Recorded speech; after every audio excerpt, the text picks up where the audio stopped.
우리 사도신경으로 신앙 고백하심으로 3월 8일 아침 예배를 시작합니다. 나는 전능하신 아버지 하나님, 천지의 창조주를 믿습니다. 나는 그의 유일하신 아들, 우리 주 예수 그리스도를 믿습니다. 그는 성령으로 잉태되어 동정녀 마리아에게서 나시고 본디오 빌라도에게 고난을 받아 십자가에 못 박혀 죽으시고 장사된 지 사흘 만에 죽은 자 가운데서 다시 살아나셨으며 하늘에 오르시어 전능하신 아버지 하나님 우편에 앉아 계시다가 거기로부터 산자와 죽은 자를 심판하러 오십니다. 나는 성령을 믿으며 거룩한 공교회와 성도의 교제와 죄를 용서받는 것과 몸의 부활과 영생을 믿습니다. 아멘. 오늘 아침 우리에게 주시는 하나님 말씀은 신약성경 마태복음 17장 9절에서 13절까지 말씀입니다. 신약성경 28면에 있습니다. 봉독할 때 살아계신 주님의 음성을 들으시기 바랍니다. 마태복음 17장 9절에서 13절입니다. 봉독합니다.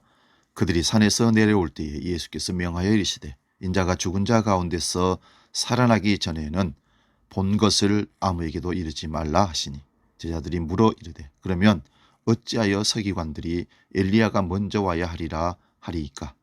예수께서 대답하여 이르시되 엘리야가 과연 먼저 와서 모든 일을 회복하리라.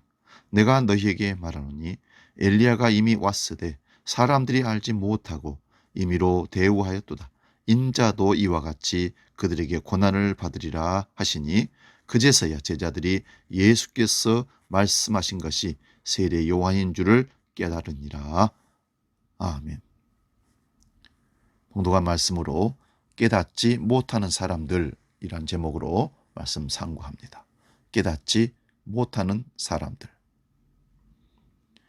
깨닫지 못하는 사람은 손에 쥐어져도 모른다는 말이 있습니다.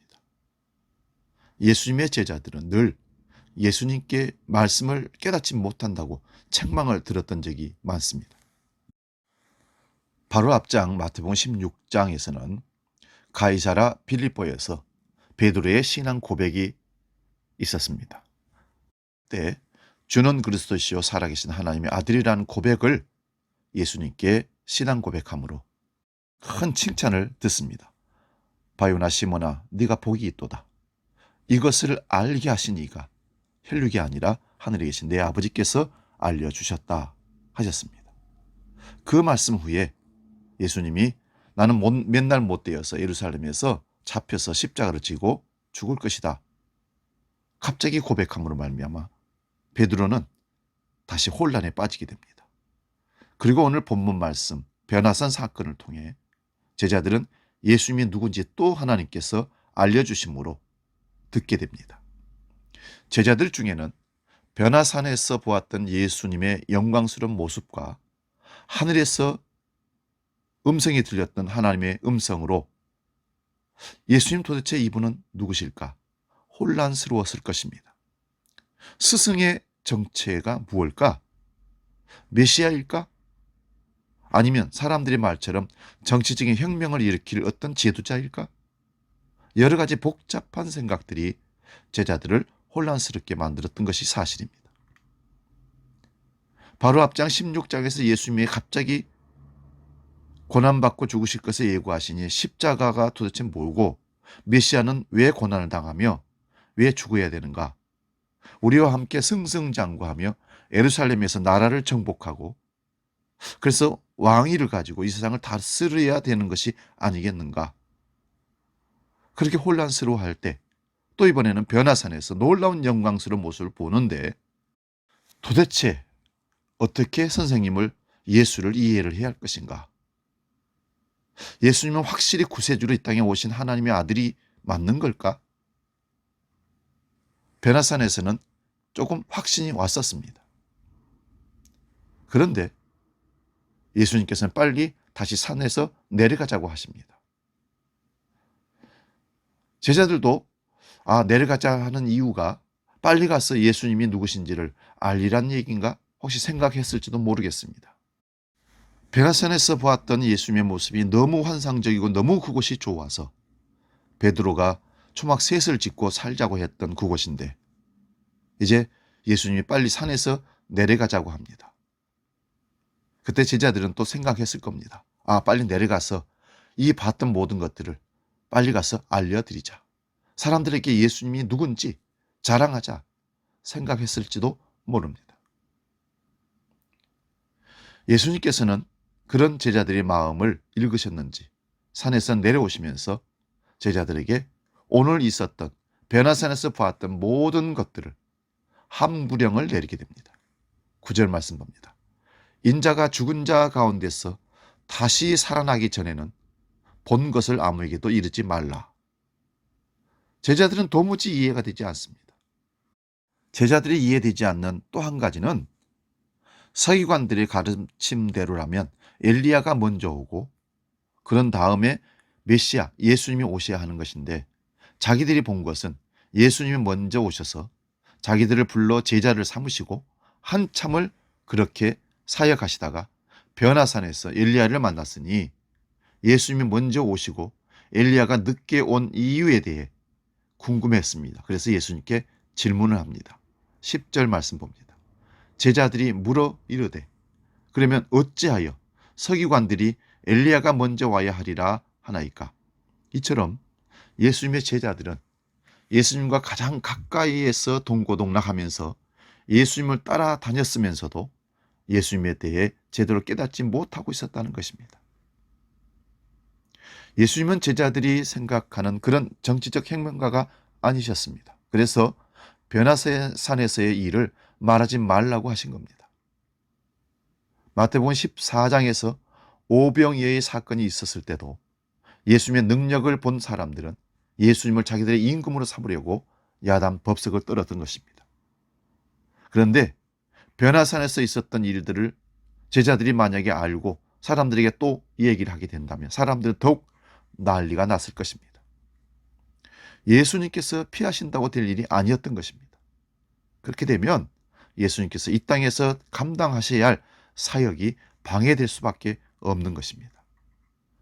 예수님을 따르며 예수님의 말씀만을 들은 줄 알았던 제자들은 당시 사회 전반적으로 만연해 있던 서기관들의 가르침에 아주 익숙해 있었던 것입니다.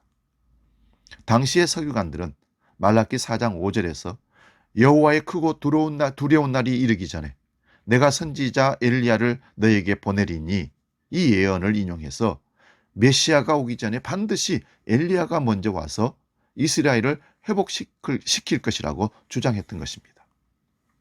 그래서 서기관들의 가르침대로라면 엘리야가 먼저 와서 이스라엘을 회복시켜야 하는데 왜 예수님께서 먼저 오셨고 엘리야는 이스라엘을 회복시키기는커녕 이제야 잠깐 나타났다가 사라지게 되었습니까?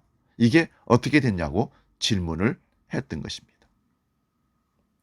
이 질문에 예수님의 대답은 긍정과 부정 두 가지 형태로 말씀하십니다. 첫 번째는 메시아가 오기 전에 엘리야가 먼저 와야 한다는 서기관들의 가르침은 맞는 말이다. 긍정의 대답을 주셨고 두 번째는 오리라 한 엘리야가 육체적인 모습으로 오는 것이 아니고 영적으로 사명적으로 오시게 되었다는 것이라고 부정의 말씀을 하십니다. 다시 말씀드리면 예수님보다 먼저 와서 예수님의 길을 예비하며 선구자적 사명을 감당했던 세례 요한이 바로 성경이 말씀하시는 엘리야였다는 것을 말씀하시는 겁니다. 그런데 유대인들은 세례 요한이 구약에 예언된 엘리야인 것을 부정하고 그를 학대하고 죽여버렸습니다. 예수님도 그들이 그토록 대망하는 메시아 되심을 인정하지 않은 것이라고 말씀하시는 겁니다. 사랑하는 여러분, 왜 제자들은 이토록 예수님에 대해 무지했을까요? 예수님을 따르고 복음을 들으면서도 행하시는 기적들을 바로 앞에서 목격하면서도 왜 그들은 그토록 무지했을까요? 결론을 내리기 전에 우리 주변을 살펴보면 지금도 그런 사람들이 많다는 것을 부인할 수 없음에 안타깝습니다. 죄송합니다마는 신앙생활을 해오고 있는 사람들 중에 오해가 너무 많습니다. 복음을 모르고 종교 생활하고 있는 교인들이 많다는 얘기입니다. 불신자들이 복음을 모르는 것은 너무 당연할 수 있습니다. 하지만 안타까운 사실은 많은 교회를 다니는 교인들조차도 복음을 몰라서 방황하고 있다는 것입니다. 그러다 보니 복음을 모르는 교인들은 설교를 쇼핑합니다. 여기저기 훌륭한 목사님들 설교가 있다. 요즘 유튜브로 난리가 아닙니다. 그리고 교회 쇼핑을 합니다. 이 교회 저 교회 좋다는 얘기를 듣고 식구들을 데리고 옮겨 다닙니다. 사랑하는 여러분, 분명히 기억하십시오. 복음이 없는 삶은 끊임없이 문제가 발생합니다. 복음이 없는 교회도 마찬가지입니다. 복음을 제대로 전하지 못하는 목회자도 마찬가지죠. 사랑을 모르니 시기하고 분쟁하고 다투고 싸우고, 진리를 모르니 신비주의와 인본주의와 율법주의가 지배하게 되는 세상이 되어버렸습니다. 예수님의 제자들도 복음을 몰랐을 때 서로 높은 자리에 앉겠다고 자리 다툼하고 시기 질투했습니다. 먼저 낮아져야 하고 섬겨야 하고 원수까지도 사랑하고 그를 위해서 기도해야 한다는 사실을 깨닫지 못했기 때문입니다. 오늘날에도 교인들 중에는 기적을 좋아하는 사람들이 있습니다. 능력만 나타난다고 하면 여기저기 쫓아다니며 기도원이며 집회며 가는 데마다 찾아다니면서 은혜 받았다고 선전을 합니다. 전부는 아니겠지만 기적이나 신비를 주장하는 것은 이단일 가능성이 높다는 것도 알아두셨으면 좋겠습니다. 여러분, 사단도 기적을 행합니다. 교회에 하나님은 안 계시고 말씀은 사라지고 사람이 주인 노릇하는 것도 잘못된 것입니다. 사랑하는 여러분, 자칫 복음을 모르고 교회만 다니다가 보면 복음의 방해자가 되기 쉽습니다. 우리의 모든 시작과 결론은 오직 예수, 오직 복음이어야 합니다. 복음을 모르고 삶의 현장으로 나가기 때문에 실패합니다. 사랑하는 여러분, 우리는 어떻습니까? 제자들 같은 모습은 없습니까? 신앙의 연수를 자랑하기보다, 직분을 자랑하기보다, 자기가 다니는 교회의 크기를 자랑하기보다 내가 먼저 참 복음 안에서 살아가고 있는지를 점검해보고 온전한 복음의 삶을 살아가시기를 주의 이름으로 축원드립니다. 복음으로 사는 자가 복음의 증인이 될 수 있습니다. 저와 여러분들은 예수님의 증인입니다. 교회를 자랑하는 증인이 아니고 어느 특별한 훌륭한 목회자를 자랑하는 증인이 아니고 나의 명예를 자랑하는 것 증인이 아니고 오직 예수 그리스도, 십자가에 못 박혀 우리 살리신 예수 그리스도를 자랑하는 증인으로만 살아야 됩니다. 이것이 그리스도인입니다. 기도하겠습니다. 아버지, 이 세상에 수많은 교회들이, 수많은 목회자들이, 수많은 성도들이 있습니다. 믿음 생활한다는 사람들이 많습니다. 그러나 예수님을 곁에서 3년 동안 따라다녔던 제자들이 예수님을 진정으로 깨닫지 못했던 것처럼 우리가 여전히 복음을 깨닫지 못하고 방황하고 있지는 않는지 우리 자신 믿음을 다시 한번 점검하는 사순절 기간이 되게 하여 주시옵소서. 깨닫지 못한 사람들이 종교인으로 전락하고 그리스도 예수의 복음을 방해하는 사단의 도구가 될 수 있다는 사실을 우리가 깊이 깨닫고 복음의 진수 제대로 믿고 깨달아 예수 그리스도의 증인으로, 십자가의 증인으로 세상에 살게 해 주시옵소서. 이제는 우리 주 예수 그리스도의 은혜와 아버지의 크신 사랑과 성령 하나님의 지키시고 깨닫게 하시고 인도하신 크신 역사가 아침 예배로 동참하는 모든 믿음의 권속들 머리 위에 지금부터 영원히 함께 계시기를 간절히 축원하옵나이다. 아멘.